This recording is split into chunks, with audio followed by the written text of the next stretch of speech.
भगवान श्री राम कहते हैं, बुढ़ापे में पति पत्नी को ये दो चीज़ें सुख देती हैं। हर घर की यही सच्ची कहानी है। जय श्री राम दोस्तों। एक बार की बात है, भगवान श्री राम और माता सीता जी अपने 14 वर्ष के वनवास के समय में भगवान के पवित्र धाम चित्रकूट में एक कुटिया बनाकर आराम कर रहे थे और मनुष्य जाति के बुढ़ापे के विषय में बातचीत कर रहे थे। तो बातचीत करते करते माता सीता जी के ध्यान में एक प्रश्न आया। तो माता सीता जी ने भगवान श्री राम से कहा, प्रभु, मेरे मन में एक प्रश्न है जिसका मैं उत्तर जानना चाहती हूँ। तो भगवान श्री राम कहते हैं, हे देवी सीता, आप परेशान क्यों हो रही हैं? मुझे बताइए वह कौन सा प्रश्न है, मैं आपको उसका उत्तर ज़रूर बताऊंगा। तो माता सीता जी कहती हैं, प्रभु, मेरा प्रश्न यह है कि बुढ़ापे में पति पत्नी को कौन सी दो चीज़ें सुख देती हैं? तो भगवान श्री राम कहते हैं, देवी सीता, आपने समस्त मनुष्य जाति के लिए बहुत ही कल्याणकारी प्रश्न पूछा है। आपका यह प्रश्न समस्त मनुष्य जाति के लिए बहुत ही कल्याणकारी है। आपके इस प्रश्न के उत्तर को सुनने मात्र से समस्त मनुष्य जाति का कल्याण हो जाएगा। देवी सीता, मैं आपको बताता हूँ कि बुढ़ापे में पति पत्नी को वह कौन सी दो चीज़ें हैं जो सुख देती हैं। इस विषय में पति पत्नी के संबंध में बहुत ही कल्याणकारी बातें हैं। यह दो बातें ज़्यादातर हर किसी को पता नहीं होती हैं, ना ही किसी से आपने सुना होगा। भगवान श्री राम कहते हैं, देवी सीता, मुख्य रूप से मनुष्य के जीवन में 3 अवस्थाएं होती हैं। पहला बचपन, दूसरा जवानी, तीसरा बुढ़ापा। कहावत है, जवानी को देख देख बैठी भावे बुढ़ापा और मौत बंदे सभी को आवे है। अर्थात बुढ़ापा और मौत अटल सत्य है। सभी पर बुढ़ापा भी आएगा और सभी की मौत भी होना निश्चित है। यह अटल सत्य है, इसको कोई झुठला नहीं सकता है।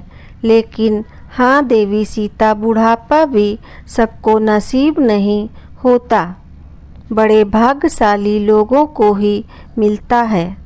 और जो बुढ़ापे में भी सुख शांति से रहते हैं, वह लोग बड़े भाग्यशाली होते हैं। बुढ़ापा एक ऐसी अवस्था है जिसमें बहुत सारे परिवर्तन होते हैं। कुछ लोग पहले से व्यवस्था बनाकर जीते हैं, उन्हें बुढ़ापे में कोई दुख नहीं होता। और जो लोग व्यवस्था नहीं बनाते हैं, उन्हें जीवन के इस पड़ाव पर बहुत सी दिक्कतों का सामना करना पड़ता है। भगवान श्री राम कहते हैं, देवी सीता, मैं आपको बुढ़ापे में सुखी रहने के मूल मंत्र एक कल्याणकारी कथा के माध्यम से बताता हूँ कि कौन सी 2 चीज़ छोड़कर और 3 चीज़ अपना कर आप बुढ़ापे में सुख शांति से रह सकते हैं। जो भी मनुष्य इन बातों का पालन करता है तो निश्चित ही उनका बुढ़ापा सुख शांति से बीतता है। यह जानकारी समस्त मनुष्य जाति के लिए बहुत ही ज्ञानवर्धक है। मनुष्य आज जवान है तो आज ना सही, परंतु जब बुढ़ापा आएगा तो ये बातें आपको बहुत ही काम आएंगी। समस्त मनुष्य जाति को प्राचीन कथाओं और कहानियों से जुड़े रहना चाहिए। आपने देखा होगा, बुढ़ापे में बहुत सारे परिवर्तन होते हैं। मनुष्य के सारे कर्म इंद्रियां, ज्ञानेंद्रियां असर छोड़ देती हैं। हाथ पांव काम करना बंद कर देते हैं। आँखों से कम दिखाई पड़ने लगता है। कानों से कम सुनाई पड़ता है। जीभ पर स्वाद कणिकाएं खत्म हो जाती हैं। किसी चीज़ में स्वाद नहीं आता है, दांत भी साथ छोड़ जाते हैं, जिससे बहुत सी चीज़ों पर मन मचलता है, परंतु नहीं खा पाते हैं क्योंकि दांत ही नहीं हैं। स्मृति खत्म हो जाती है, याददाश्त कम हो जाती है, शरीर के अंदरूनी अंग भी ठीक से काम नहीं करते हैं। घर में बच्चे स्वयं निर्णय लेने लगते हैं, तो घर में भी बुजुर्गों का महत्व पहले जैसा नहीं रहता है। चेहरे पर झुर्रियाँ आ जाती हैं, कमर झुक जाती है। कभी कभी तो ऐसा देखने को मिलता है कि घर में बेटों की बहुएं आ जाती हैं तो बुजुर्गों की चारपाई घर से बाहर निकल जाती है। भगवान श्री राम कहते हैं, हे देवी सीता, मन में विचार करो, ऐसी हाल में रहकर बुजुर्ग क्या सोचता होगा कि जिस घर को मैंने इतनी मेहनत और लगन से पाई जोड़कर बसाया था, आज वही मुझसे छीन लिया गया है। सोचो बुढ़ापे में कितना दुख होता होगा जब वह घर का बुजुर्ग खाना पानी मांगता है तो बच्चे सुनते ही नहीं हैं, तो उसे गुस्सा आता है और वह गाली देता है। सबसे बड़ा दुख बुढ़ापे में तो तब होता है जब पति या पत्नी में से कोई एक नहीं होता है, फिर उसका ख्याल करने वाला, उसकी भावना समझने वाला कोई नहीं रहता है। सोचो तब वह कितना अकेला और दुखी महसूस करता होगा। परंतु यह कहानी सबकी नहीं है, सबके साथ ऐसा नहीं होता है। कुछ लोग अपनी वृद्धावस्था को बड़े सुख शांति से व्यतीत करते हैं। वह लोग क्या व्यवस्था बनाते हैं। भगवान श्री राम कहते हैं, देवी सीता, यही मैं आपको बता रहा हूँ। आप यही सोचिए, पुरुष के जीवन में सबसे अच्छा कोई दोस्त हो सकता है तो वह उसकी पत्नी होती है, और एक स्त्री का सबसे सच्चा और अच्छा दोस्त कोई हो सकता है तो वह उसका पति ही है। यह सच है कि जीवन के इस मोड़ पर आकर वृद्धावस्था में पति और पत्नी भाई बहन की तरह हो जाते हैं। जीवन में लंबे समय तक एक दूसरे के साथ रहते हुए वह एक दूसरे का रूप हो जाते हैं। दोनों एक दूसरे को समझ जाते हैं, बिना बोले बिना सुने भी एक दूसरे की इच्छा को जरूर समझ जाते हैं। बुढ़ापा में आकर दोनों एक दूसरे का ध्यान रखने का ख्याल करने की भावना और अधिक गहरी हो जाती है और मजबूत हो जाती है। बुढ़ापे के पड़ाव पर आकर स्त्रियां पति की देखभाल इस प्रकार करती हैं जिस प्रकार एक माँ अपने बच्चों की करती है। कहावत है ना कि ना बेटा ध्यान करेगा ना बेटी ध्यान करेगी, पत्नी से बना कर रखना वही देखभाल करेगी। भगवान श्री राम कहते हैं, हे देवी सीता, याद रखना बुढ़ापे में जब लाठी नहीं मिलेगी तो पति ही लाठी पत्नी ही लाठी बनेगी, और जब बुढ़ापे में जब चश्मा खो जाएगा तो पत्नी का चश्मा पति ही ढूंढ कर देगा और कोई नहीं आएगा ढूंढने और आपका ख्याल करने के लिए। इसलिए पति और पत्नी एक दूसरे का हमेशा आदर करें। यह बाहर वाला जब तक धन और पैसा है तब तक तुम्हारे साथ हैं। अंत में एक दूसरे का साथ पति पत्नी दोनों को ही देना है।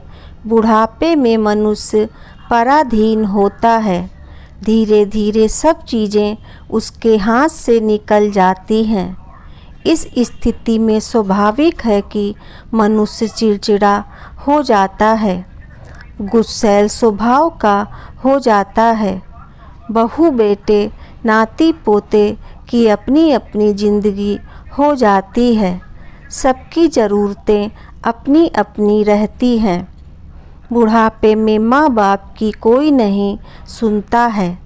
सबका अपना अपना अलग जीवन होता है।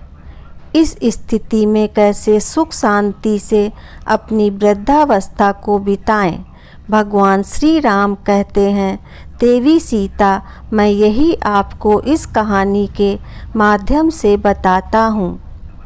बुढ़ापे में एक व्यक्ति ऐसा ही ग्रस्त था। उसके पास बहुत चिड़चिड़ापन था। वह बात बात में गुस्सा हो जाता था, जबकि उसकी पत्नी समझती थी कि इस उम्र में इतना गुस्सा करना ठीक नहीं है, परंतु वह मानता ही नहीं था। जरा सा नमक तेज हो जाता तो भोजन की थाली को फेंक देता था। कभी मिर्ची ज़्यादा हो जाती तो खाने की थाली फेंक देता था। बहुत गुस्सा उसके अंदर था। इस व्यवहार से उसका पूरा परिवार परेशान था। पूरे घर में क्लेश रोज बना हुआ था। घर के सभी लोग सत्संगी थे। एक महात्मा जी के सत्संग में जाते थे तो एक दिन एक व्यक्ति बोला कि इनको भी ले जाया करो सत्संग में। हो सकता है कि सत्संग सुनकर इनका व्यवहार बदल जाए। तो घर वालों ने बोला, ठीक है।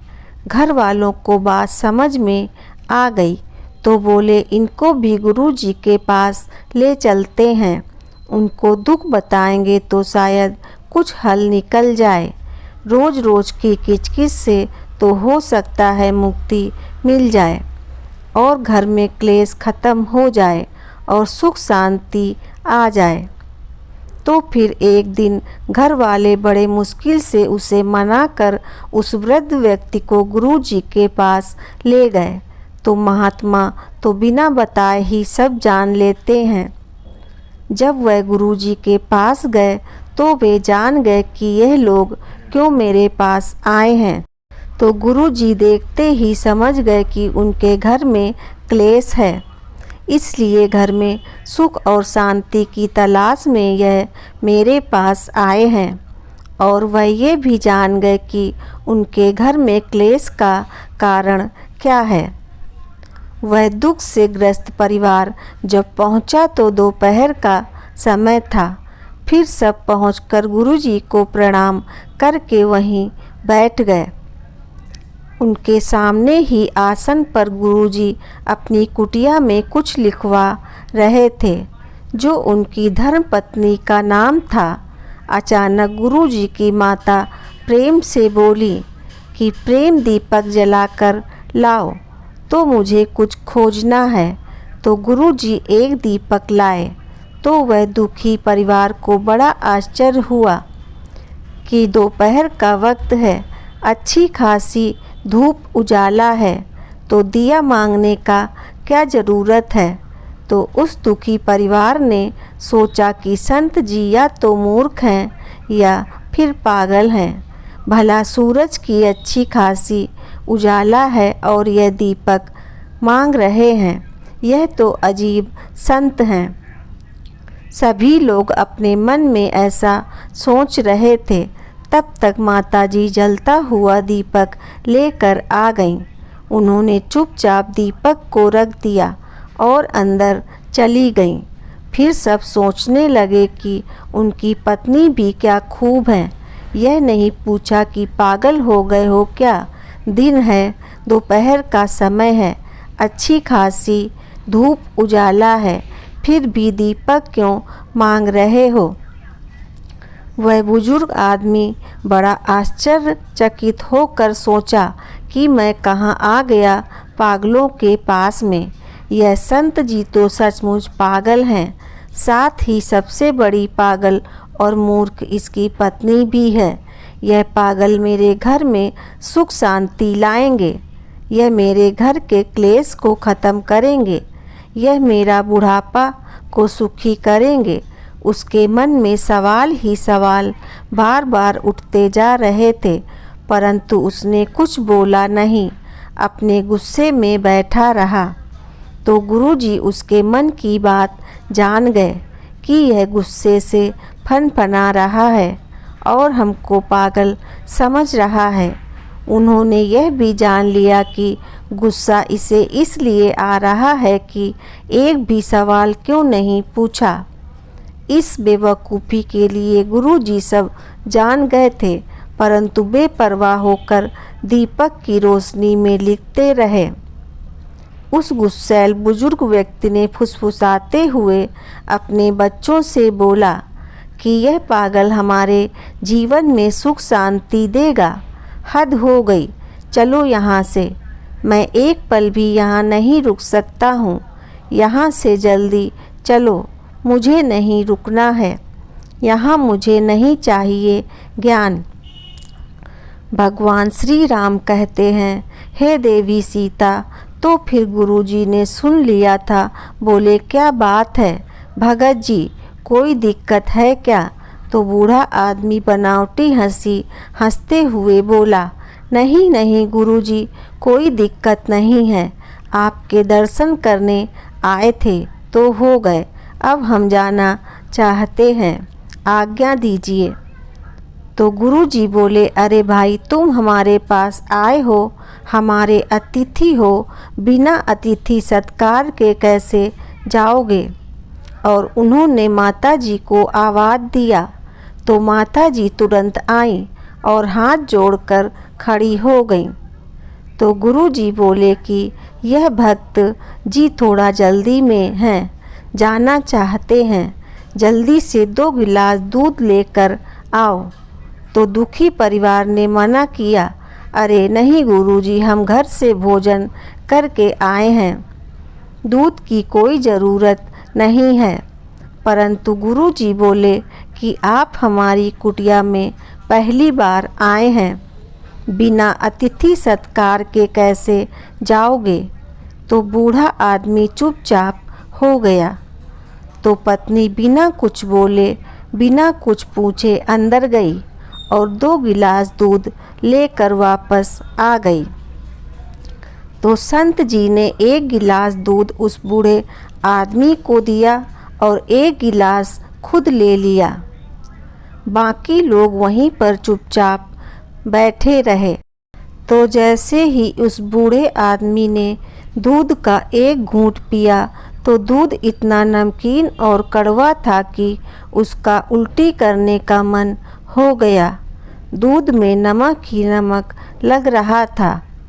उसका मन हुआ कि दूध को इस संत के सिर में फेंक दे। उसका तो रोज का यही स्वभाव था। कभी मिर्च ज़्यादा लग जाए तो खाने की थाली फेंक देता था, कभी नमक ज़्यादा हो जाता तो खाने की थाली फेंक देता था।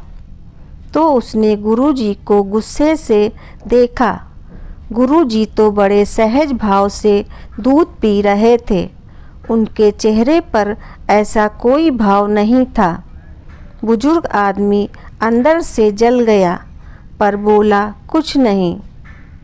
परंतु वह मन ही मन बोला कि आज मेरा यह बालक मुझे यहाँ पर ले आया है, पर यह महात्मा तो सचमुच कोई पागल आदमी है। हद हो गई। और गिलास वहीं पर रख दिया और गुरुजी से बोले, संत जी आप आज्ञा दें तो अब हम चलते हैं। तो कबीर दास जी बोले, शायद तुम कोई दुख लेकर आए थे, परंतु तुमने अपने आने का कारण तो नहीं बताया है। ऐसे कैसे जाओगे?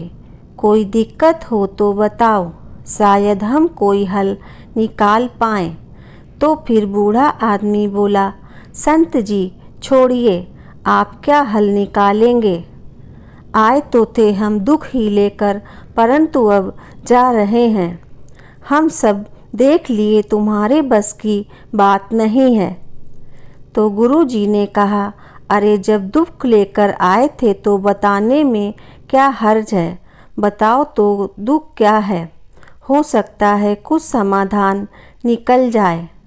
तो बूढ़ा आदमी बोला कि पूछते हो तो बता ही देता हूँ, वैसे मुझे लगता नहीं है कि तुम्हारे पास इसका कोई हल होगा। जब गुरुजी ने बार बार पूछा तो उसे बूढ़े आदमी ने बोला कि सुनो, मेरे घर में कोई मेरी इज्जत नहीं करता है, सब मुझे गलत कहते हैं। घर में बड़ी क्लेश और अशांति है।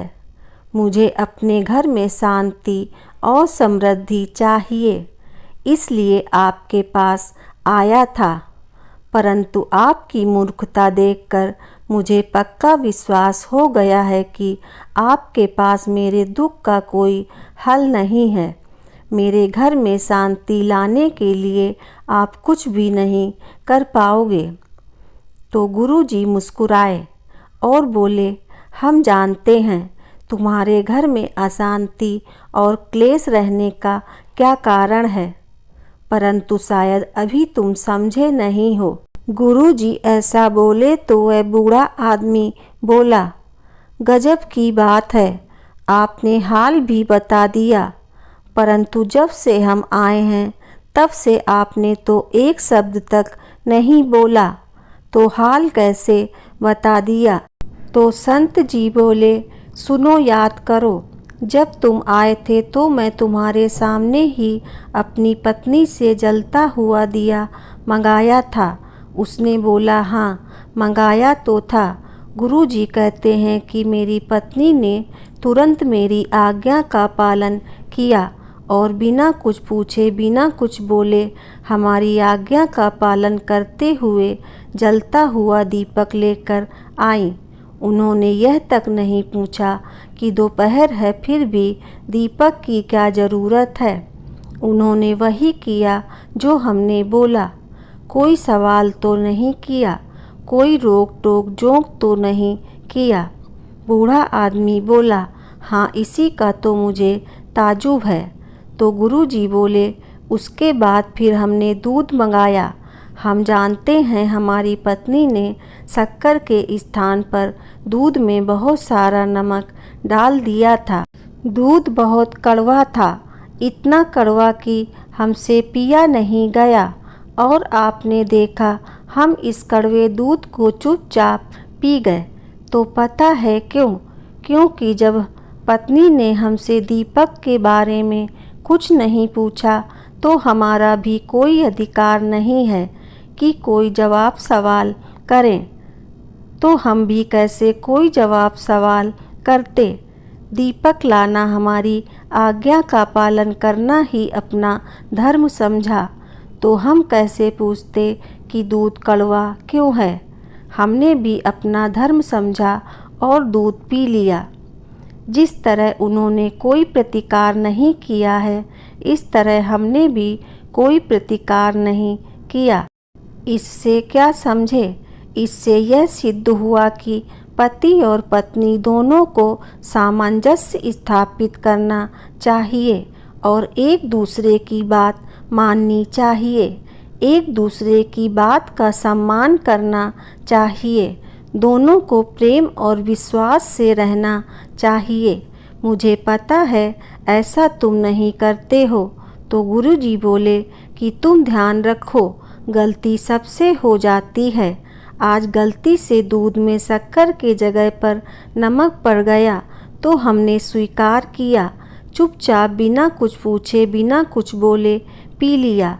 तुम्हारे घर में अशांति का कारण यही है। तुम दो चीज़ों से बहुत परेशान हो और उसी के कारण तुम्हारे घर में क्लेश है। भगवान श्री राम कहते हैं, हे देवी सीता, गुरुजी कहते हैं कि बुढ़ापे में जो इन दो चीज़ों का त्याग कर देता है वही सुखी जीवन जीता है। कबीर दास जी ने बताया कि यह दो चीज़ हैं, स्वाद और गाली। बुढ़ापे में सुखी रहने के लिए ज़रूरी है कि मनुष्य स्वाद और गाली को छोड़ दे, तो घर में शांति रहेगी, बुढ़ापा सुख से बीतेगा। हमें समझना चाहिए कि घर में जो महिला भोजन बनाती है, कितने भाव से और मन से और परिश्रम से भोजन बनाती है। गर्मी ज़्यादा हो, जो भी परिस्थितियाँ हो, उस समय बड़े भाव से भोजन बनाती है और हमें खिलाती है। कहावत है कि राज रसोई बागड़ी कभी कभी बन जाए। कभी गलती हो सके हो जाता है कि नमक ज़्यादा हो जाए, मिर्च ज़्यादा हो जाए, तो क्या हमें उस भोजन को फेंक देना चाहिए? बिल्कुल नहीं। हमें यह समझना चाहिए कि जैसे स्त्री ने, पत्नी ने या तुम्हारी पुत्र वधू ने या बहू ने इतनी मेहनत से, भाव से भोजन बनाया है, तो हमारा धर्म है उसे स्वीकार करना। और धोखे से नमक मिर्ची ज़्यादा हो जाती है तो कोई बात नहीं, हमें उसकी प्रशंसा करते हुए भोजन ग्रहण करना चाहिए और उसे प्रेम के शब्दों से समझना चाहिए, ना कि उसे गाली देकर उसके दिलों में हताश पहुंचाना चाहिए। अगर हम ऐसा करते हैं तो दूसरे दिन वह मन से, भाव से भोजन बनाएगी और अभी हम ऐसे में थाली ज़मीन पर फेंक कर मार देंगे तो सोचो उसके दिल पर क्या बीतेगी। क्या उसके मन में तुम्हारे लिए कोई सम्मान बचेगा? भगवान श्री राम कहते हैं, देवी सीता, गुरु जी कहते हैं, हरगिज नहीं। यहाँ उसे स्त्री का और अन्न का, दोनों का अपमान होगा। हमें यह अपमान कदापि नहीं करना है। जहाँ भोजन और स्त्री का अपमान होता है, उस घर से लक्ष्मी, शांति, समृद्धि सब चली जाती है। अतः भूल कर भी ऐसा नहीं करना है। गुरु जी कहते हैं कि इसलिए बुढ़ापे में हमें 2 चीज़ों का त्याग कर देना है। पहले स्वाद, दूसरा गाली देना। जैसा भी मिले भगवान का भोग समझकर ग्रहण करना है, तो बुढ़ापे में कोई दुख नहीं होगा। स्वाद और गाली दोनों ही बुढ़ापे में दुखदायी होते हैं। तो उस बूढ़े आदमी के परिवार को और ख़ास तौर से उस बूढ़े आदमी को पूरी बात समझ में आ गई कि मेरे घर में अशांति क्यों बनी है। तो वह दोनों हाथ जोड़कर गुरुजी से क्षमा मांगने लगा और बोला कि मैं अज्ञानी, पता नहीं क्या क्या सोचा आपके बारे में। मैंने जो अनुचित वचन बोला है, आप मुझे उदारता और विशालता दिखाते हुए क्षमा करने की कृपा करें। आज के बाद मैं ऐसा नहीं कहूँगा। गुरुजी ने उसको क्षमा कर दिया और बोले कि आज संकल्प लो कि स्वाद और गाली को यहीं छोड़ कर जाओगे। संत जी बोले, सुनो, यदि बुढ़ापे में सुखी रहना चाहते हो तो इन 2 चीज़ों का त्याग करो। भगवान श्री राम कहते हैं, हे देवी सीता, अब मैं आपको अंतिम चीज़ों के बारे में बता रहा हूँ, जिन 3 चीज़ों को हमेशा अपने साथ रखना है तो बुढ़ापे में कभी कोई दुख नहीं होगा। तो फिर बूढ़ा आदमी बोला कि मैं आज से ही स्वाद और गाली का त्याग करता हूँ। परंतु संत जी, वह 3 चीज़ें कौन सी हैं जो मुझे अपने साथ रखनी हैं? कृपया बताने की दया कीजिए। तो फिर गुरु जी बोले कि जिनका जीवन अनुशासित होता है, सफलता उनके दरवाजे पर दस्तक जरूर देती है। मनुष्य का जीवन तभी सार्थक बनता है जब वह अपने कार्य और जिम्मेदारी के बीच संतुलन बनाकर रखता है। बुढ़ापा जीवन का वह पड़ाव है जहाँ हर इंसान सुख और आराम की जिंदगी जीना चाहता है। इस पड़ाव में खुशियाँ पाने के लिए मनुष्य को बुढ़ापे तक किन चीज़ों का साथ नहीं छोड़ना है, इसे समझना बहुत ही ज़रूरी है। पहली बार धन की सदियाँ उपयोग हैं। धन ऐसी चीज़ है जो अपने और पराये के बीच का फर्क समझा देती है। जब तक आपके पास धन है, रिश्ते नाते सब जगह आपकी पूंछ और इज्जत होगी।